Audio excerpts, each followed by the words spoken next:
Fourth grade का जो documents verification है वो आपका कल यानी कि 11 मार्च से शुरू हो गया था।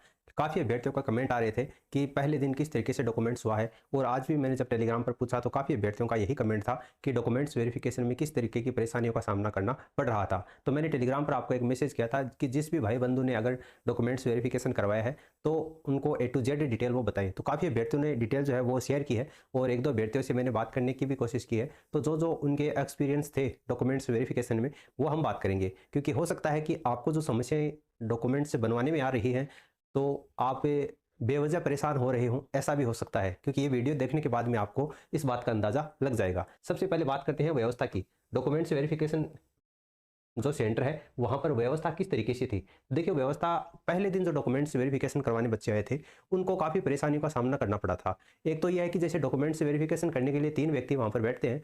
हालांकि उनकी ट्रेनिंग हुई थी डॉक्यूमेंट्स वेरिफिकेशन करने से पहले, जब उनको नियुक्त किया गया था तो 2 दिन का उनका प्रशिक्षण भी हुआ था। लेकिन बहुत से ऐसे मतलब शिक्षक हैं जो पहली बार डॉक्यूमेंट्स वेरिफिकेशन कर रहे हैं, यानी पहले किसी भी भर्ती का उन्होंने डॉक्यूमेंट्स का वेरिफिकेशन नहीं किया है, यानी उनके पास अनुभव की कमी थी। ये साफ तौर से वहाँ पर देखा गया था, क्योंकि कुछ ऐसे टीचर थे जिनको ये देखा गया है कि क्या चेक करना है ये समझ में नहीं आ रहा था। हालांकि क्या चेक करना है वो समझ में आ गया, तो फिर ये समझ में नहीं आया कि जैसे जो ओबीसी वाला सर्टिफिकेट है, अगर वो 2 साल पुराना है, 3 साल पुराना है, तो वहाँ पर एफिडेविट लगेगा या नहीं लगेगा। इस तरीके की प्रॉब्लम है वो भी आपके सामने देखी गई थी। और व्यवस्था की बात ऐसी है कि जैसे आपकी बैठने की व्यवस्था है, पानी की व्यवस्था है, छायादार वृक्ष की व्यवस्था है, टेंट की व्यवस्था है, ये कुछ जगह पर तो देखी गई थी, लेकिन कुछ जगह पर अभ्यर्थियों को धूप में, कड़ी धूप में इंतजार करना पड़ा था अपने नंबर का। और पहले दिन जो व्यवस्था थी वो अपन ओवरऑल कह सकते हैं कि खराब व्यवस्था थी। अब खराब व्यवस्था इसलिए क्योंकि जो अभ्यर्थी जैसे 9:30 बजे आ गया वो बैठा है, और जो अभ्यर्थी अभ्यर्थी 11 बजे आ गया उसका डॉक्यूमेंट्स वेरिफिकेशन पहले हो रहा है,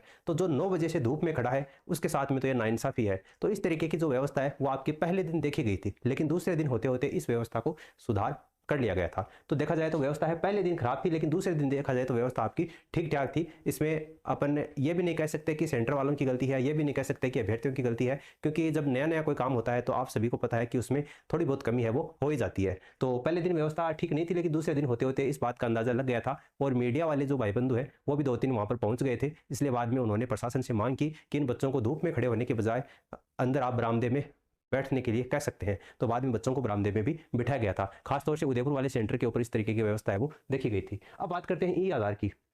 ई आधार को लेकर काफी अभ्यर्थियों का कमेंट है वो लगातार आ रहा था। ई आधार क्या है?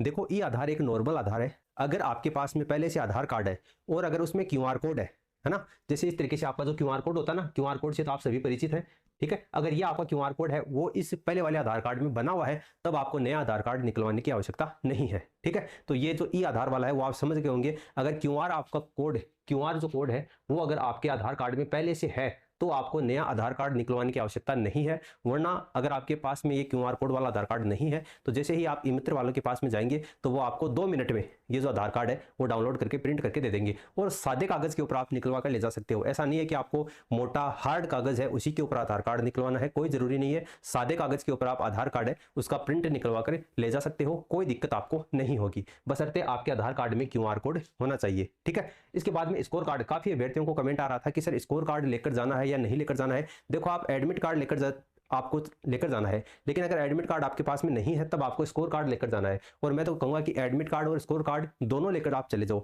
एडमिट कार्ड डाउनलोड करने की लिंक और स्कोर कार्ड डाउनलोड करने की लिंक, दोनों लिंक मैंने आपको टेलीग्राम पर डाल रखी है, और थोड़ी देर बाद में मैं उसको अपडेट भी कर दूंगा। तो जैसे ही आप टेलीग्राम चैनल पर अगर नहीं जुड़े हुए हैं तो जुड़ जाइए। उसकी लिंक आपको नीचे कमेंट सेक्शन में दे रखी है, वहां पर जाते ही आपको सबसे ऊपर मिल जाएगी डाउनलोड आधार, और डाउनलोड आपका जो स्कोर कार्ड और डाउनलोड एडमिट कार्ड, वहां से आप इसको आसानी से डाउनलोड कर सकते हैं। और आय प्रमाण पत्र वालों का भी बहुत सारा कमेंट था कि आय प्रमाण पत्र बनवाना है या नहीं बनवाना है। तो देखो, वैसे तो आपके फॉर्म भरते समय अगर आपने डायलॉग वाला जो कॉलम है उसको यस किया था तो बनवाना है, लेकिन अगर आपने आय प्रमाण पत्र नहीं बनवाया है तो भी आपका चेक नहीं किया जा रहा है। फिलहाल 2 दिन हुए हैं, आपका आय प्रमाण पत्र है इसको इतनी ज्यादा वरीयता नहीं दी जा रही है। तो अगर आपने आय प्रमाण पत्र नहीं बनवाया है तो भी आपको कोई दिक्कत लेने की आवश्यकता नहीं है, ठीक है। इसके बाद में बायोमेट्रिक स्लिप क्या है? बहुत सारे अभ्यर्थियों का ये कमेंट था कि बायोमेट्रिक स्लिप क्या है, कैसे बनेगी?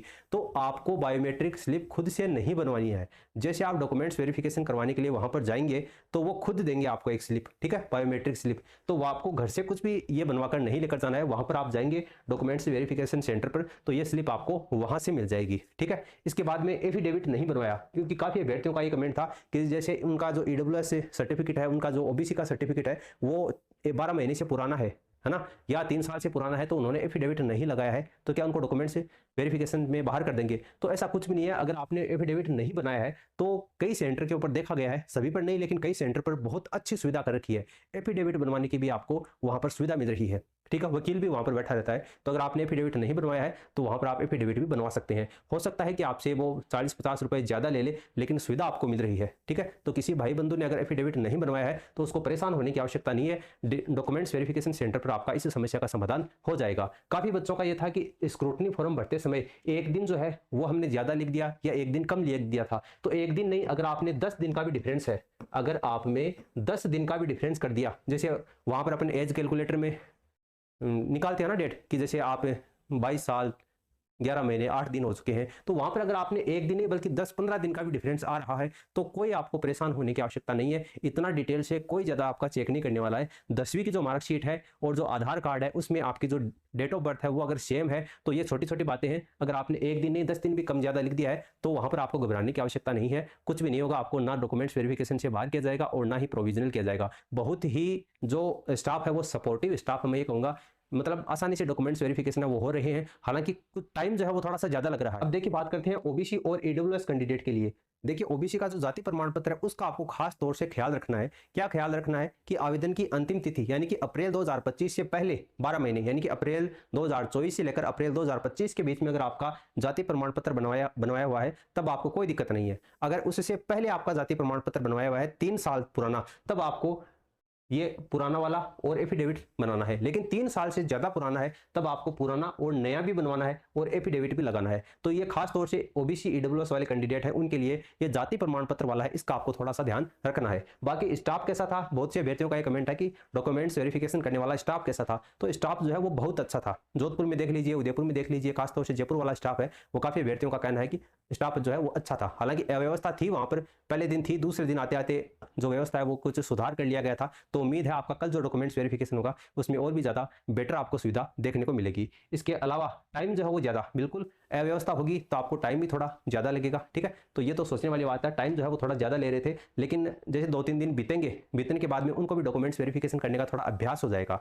और वो कहावत आपने सुनी है कि अभ्यास से चीजें आसान हो जाती हैं। तो जैसे जैसे उनको अभ्यास होगा वैसे वैसे जो एक अभ्यर्थी का जैसे डॉक्यूमेंट्स वेरिफिकेशन करने में अगर वो 15 से 20 मिनट लेते हैं, तो बाद में जैसे जैसे टाइम 2-3 दिन निकलेंगे तो एक अभ्यर्थी का डॉक्यूमेंट्स वेरिफिकेशन करने में वो 10 से 12 मिनट भी लेंगे। यानी कहने का मतलब है कि टाइम जो है उसमें वहां पर कटौती हो जाएगी। इसके अलावा जो चेकलिस्ट है वो खुद को बढ़नी है क्या? काफी अभ्यर्थियों का कमेंट था कि चेकलिस्ट खुद को बढ़नी है क्या? बिल्कुल चेकलिस्ट खुद को बढ़नी है, लेकिन अगर आपने नहीं भरी है तो आप बिना भरे हुए भी ले जाना। और अगर आप चेकलिस्ट नहीं भी लेकर जा रहे हो तो भी कोई दिक्कत नहीं है, वहां पर आपको चेकलिस्ट मिल जाएगी। ठीक है, डॉक्यूमेंट्स वेरिफिकेशन जब आप करवाने जाओगे तो वहां पर वो भी आपको चेकलिस्ट दे देंगे खुद से। तो अगर आपने नहीं भरी है तो भी कोई दिक्कत नहीं है, स्टाफ जो है वो काफी अच्छा है, चेकलिस्ट जो है वो भी खुद भरने का काम कर रहा है। ठीक है, हालांकि ये चेकलिस्ट आपको खुद ही भरनी है क्योंकि इसमें थोड़ी सी जो जारी करने की तिथि है, दिनांक वगैरह है, वो आपको खुद भरना है और ये खुद भर लोगे। देखिए जो व्यवस्था होती है, अव्यवस्था होती है, वो हमारे ऊपर खुद के ऊपर डिपेंड करती है। खुद के ऊपर डिपेंड ऐसे करती है, जैसे अभी अपन ने बात की थी, यहाँ पर जो है टाइम जो है वो ज्यादा लग रहा है। लेकिन टाइम ज्यादा क्यों लग रहा है? जैसे ये चेकलिस्ट भरने का काम भी अगर वो करेंगे तो ऑब्वियस सी बात है कि टाइम है वो ज्यादा लगेगा। तो अपन जो खुद अपनी तरफ से जो डॉक्यूमेंट्स हैं वो सारे अगर रेडी रखेंगे तो उनको भी टाइम कम लगेगा और जो व्यवस्था होगी वो भी सुचारू रूप से चलेगी। तो चेकलिस्ट अगर आप खुद भर लेते हैं तो बहुत अच्छी बात है। और चेकलिस्ट भरने का वीडियो मैंने आपको कंप्लीट है वो प्रोवाइड करवा रखा है, अभी 2 दिन पहले प्रोवाइड करवाया है, तो आप वहां पर चैनल विजिट करके वो देख सकते हैं। और काफी अभ्यर्थियों का कमेंट था कि मैं नॉन टीएसपी से हूं तो मेरे को विकल्प पत्र बनवाना है क्या? नहीं बनवाना है। अगर आप नॉन टीएसपी से आपका सिलेक्शन हुआ है तो आपको विकल्प पत्र है वो नहीं बनवाना है। ठीक है, और अगर आपको फिर भी समझ में नहीं आ रहा है कि बनवाना है या नहीं बनवाना है तो भी कोई दिक्कत नहीं है, नहीं बनवाया है तो भी कोई दिक्कत नहीं है। वहां पर जब आप जाओगे तो विकल्प पत्र बनवाने का ऑप्शन भी आपको वहां पर मिल जाएगा। विकल्प पत्र बनवाने की सुविधा आपको डॉक्यूमेंट्स वेरिफिकेशन के वहां पर सेंटर के ऊपर मिल जाएगी। तो इतना ज्यादा आपको लोड लेने की आवश्यकता नहीं है। और जो विडो कैटेगरी से है उनको विवाह प्रमाण पत्र वो लेकर जाना है क्या? बिल्कुल, विडो जो कैटेगरी है उनको, यानी जो विधवा श्रेणी की जो भी लड़कियां हैं उनको विवाह प्रमाण पत्र लेकर जाना है, क्योंकि विधवा है, आप पति की विधवा हैं और जो पति का साक्ष्य के रूप में आपको मैरिज सर्टिफिकेट है वो लेकर ही जाना पड़ेगा, तभी आपको विधवा कैटेगरी का लाभ मिलेगा। लेकिन अगर किसी कंडीशन में आपका विवाह प्रमाण पत्र नहीं बना हुआ है तब आपको एक ऐसा डॉक्यूमेंट वहां पर प्रस्तुत करना होगा जिसमें आपका पति का उस डॉक्यूमेंट में मेंशन किया हुआ हो। जैसे राशन कार्ड हो सकता है, ठीक है, उसमें भी आपके पति का नाम उसमें मेंशन किया हुआ होता है। या फिर आपका जो जन आधार कार्ड है वो हो सकता है, उसमें भी आपका और आपके पति का नाम का जो संबंध है वो वहां पर मेंशन किया हुआ होता है। तो अगर विवाह प्रमाण पत्र है तब तो सबसे बेस्ट है, और अगर विवाह प्रमाण पत्र नहीं है तब एक कोई ऐसा डॉक्यूमेंट आपको लेकर जाना है जहां पर आपका और आपके पति का नाम साथ में हो, यानी कि जो संबंध है वो पति पत्नी का वहां पर दर्शाया हुआ हो। तो ये जो कुछ आपको समस्याएं हो रही थी, उम्मीद करता हूं कि यहाँ से आपको कुछ ना कुछ क्लैरिटी मिली होगी। बाकी आपकी और भी कोई समस्या है और भी कोई सुझाव है तो आप नीचे कमेंट सेक्शन में कमेंट कर सकते हैं, और इस वीडियो को अपने दोस्तों के साथ में आप शेयर कीजिए, जो भी भाई बंधु आगे डॉक्यूमेंट्स वेरिफिकेशन करवाने के लिए जाएंगे, ताकि उनको भी थोड़ी सी क्लैरिटी मिल सके। और जो व्यक्ति डॉक्यूमेंट्स वेरिफिकेशन करवा के आ गए हैं वो इस वीडियो के कमेंट सेक्शन में अपने अनुभव जरूर लिखना, क्योंकि इस वीडियो को वो व्यक्ति भी देखेंगे जिनका अभी तक डॉक्यूमेंट्स वेरिफिकेशन नहीं हुआ है, तो उनको भी थोड़ी बहुत क्लैरिटी मिल जाएगी। बाकी मिलते हैं नेक्स्ट वीडियो में। धन्यवाद।